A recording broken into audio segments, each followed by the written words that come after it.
Hello दोस्तों, स्वागत है आपका केटी वॉइस स्टोरीज चैनल में।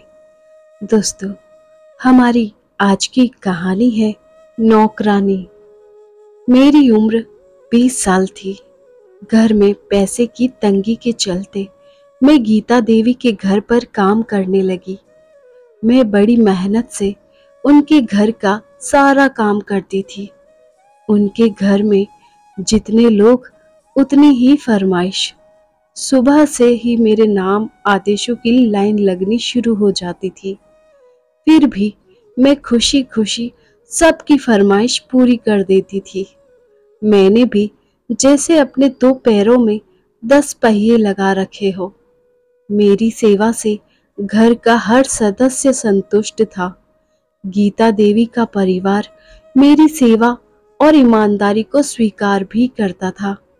मैं थी भी ऐसी ही, दूध सा गोरा और कमल सा चिकना बदन, कजरारे नेन, रसीले होठ, पतली कमर, काली नागिन जैसे काले लंबे बाल और ऊपर से खनकती हुई आवाज मेरी खूबसूरती में मेरे किसी फिल्म की हीरोइन होने का एहसास कराती थी।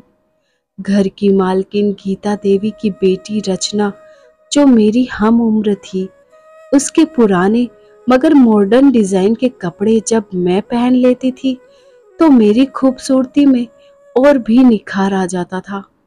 गीता देवी का बेटा अजय तो मुझ पर लट्टू था।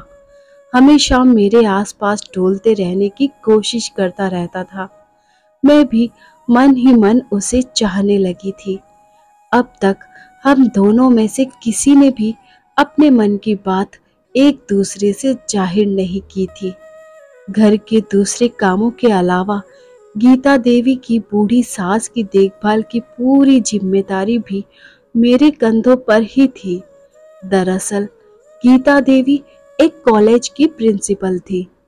उन्हें सुबह के 8 बजे तक घर छोड़ देना पड़ता था। बड़ा बेटा अजय और बेटी रचना दोनों सुबह 9 बजे तक अपने अपने कॉलेज के लिए निकल जाते थे। गीता देवी के पति रमन जी का खुद का बिजनेस था। उनके मिलने वालों के चाय नाश्ते का इंतजाम भी मुझको ही देखना पड़ता था। मैं सुबह के 7 बजते बजते उनके फ्लैट पर पहुंच जाती थी।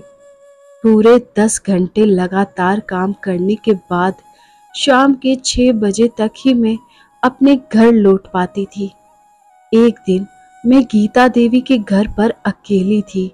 बूढ़ी अम्मा भी किसी काम से पड़ोस में गई हुई थी। घर का काम निपटा कर थोड़ा सुस्ताने के लिए मैं जैसे ही बैठी, दरवाजे की घंटी बज उठी। मैंने दरवाजा खोला तो सामने अजय खड़ा था। घर में और कोई नहीं है क्या? अजय ने अंदर आते हुए पूछा।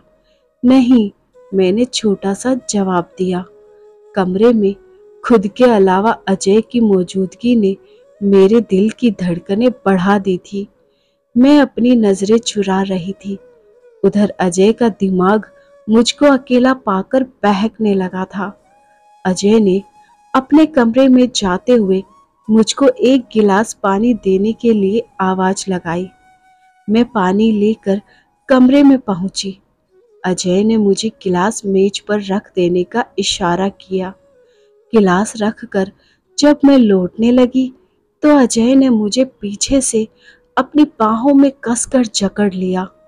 एक तो लड़की की गदरा देह, मुश्किल से मिली तन्हाई और मौलिक होने का रोब। अजय पूरी तरह अपने अंदर के हैवान के आगे मजबूर हो चुका था। ये आप क्या कर रहे हैं साहब? मैं पूरी तरह डरी हुई थी। वही जो तुम चाहती हो। तुम्हें तो फिल्मों की हीरोइन होना चाहिए था। किन कंगाल के घर पैदा हो गई हो तुम? कोई बात नहीं, तुम तो किसी बड़े घर की बहू बनने के लायक हो मेरी जान। मैं तुम्हें बहुत प्यार करता हूँ। मैं तुमसे शादी करना चाहता हूँ। फिर अजय ने मुझे बिस्तर पर गिरा दिया और मेरे जिस्म पर सवार होने लगा। मुझ पर ताकत का इस्तेमाल करते हुए अजय बड़ी बेशर्मी से बोला, पहले अपनी जवानी का मजा चखाओ, फिर मैं तुम्हें अपने परिवार की बहू बनाता हूँ। लेकिन शादी के पहले यह सब करना पाप होता है। मैं गिड़गिड़ाते हुए बोली, पाप पुण्य का हिसाब बाद में समझाना, बेवकूफ लड़की। पहले मैं जो चाहता हूँ वह करने दे। अजय वासना की आग में पूरी तरह दहक रहा था। इसके आगे वह कोई हरकत करता। घर का दरवाजा खटाकर खुला। सामने गीता देवी खड़ी थी। अपनी माँ को देख अजय पहले तो डरा, फिर पैतरा बदलकर पलंग से उतर गया। मैं भी उठ खड़ी हुई। यह सब क्या हो रहा है? गीता देवी चीखते हुए बोली, देखिए ना मम्मी, कैसी बदचलन लड़की को आपने घर में नौकरी दे रखी है। अकेला देखकर इसने मुझे जबरन बिस्तर पर खींच लिया। यह इस घर की बहू बनने के सपने देख रही है। अजय ने एक ही सांस में अपना कसूर मेरे सिर पर मार दिया। नहीं मालकिन, नहीं, यह सच नहीं है, कहते हुए मैं रो पड़ी। देख रही है मम्मी, कितनी ढीठ है यह लड़की। यह कब से मुझ पर डोरे डाल रही है। आज मुझे अकेला पाकर अपनी असलियत पर उतर ही आई। अजय सफाई देता हुआ बोला, मैं खूब जानती हूँ इन छोटे लोगों को, अपनी औकात दिखा ही देते हैं। अब मैं इसे काम पर नहीं रख सकती।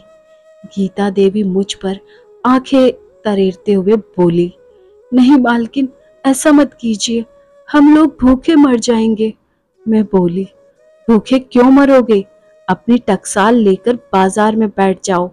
अपनी भूख के साथ साथ दूसरों की भी भूख मिटाओ। घरों में झाड़ू पोछा करके कितना कमाओगी? चलो निकलो अभी मेरे घर से। मेरे बेटे पर लाछन लगाती हैं। गीता देवी बेरुखी से बोली। मैं हैरान सी सब कुछ सुनती देखती रही। मेरा सिर चकराने लगा। कुछ देर में जाकर मैं संभली और बिना उनकी तरफ देखे दरवाजे से बाहर निकल गई। घर आकर मैंने रोते रोते सारी दास्तान अपनी माँ को सुनाई। मेरी माँ हैरान रह गई।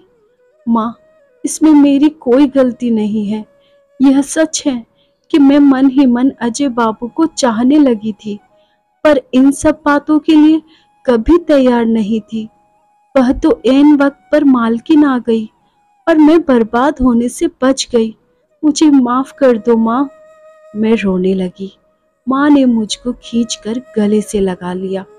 मैं काफी देर तक माँ से लिपटकर रोती रही। रो लेने के बाद मेरा जी हल्का हो गया। मैं लुटते लुटते बची थी। इसके लिए मैं मन ही मन गीता देवी को धन्यवाद भी दे रही थी। ऐन वक्त पर उनका आ धमकना मेरे लिए वरदान साबित हुआ था। मुझको अब अपने सपनों के टूट जाने का कोई गम नहीं था। मेरे सपनों का राजकुमार तो अंदर से बड़ा ही बदसूरत निकला था। महीने की पगार की आश टूट गई तो क्या हुआ, इज्जत का कोहिनूर तो बच गया। वह अगर लौट जाता तो किस दुकान पर वापस मिलता। इतना कहकर मेरी माँ ने इत्मीनान की एक लंबी सांस ली। कुछ खोते खोते बहुत कुछ बच जाने का संतोष मेरे चेहरे पर भी दिखने लगा था। तो दोस्तों, आपको यह कहानी कैसी लगी हमें कमेंट करके ज़रूर बताइए। ऐसी ही कहानियाँ रोजाना सुनने के लिए आप हमारे चैनल को सब्सक्राइब करें, साथ में बेल आइकन को प्रेस करें ताकि न्यू स्टोरीज का नोटिफिकेशन आपको मिल सके। वीडियो को लाइक शेयर करना ना भूलें। Thanks for watching.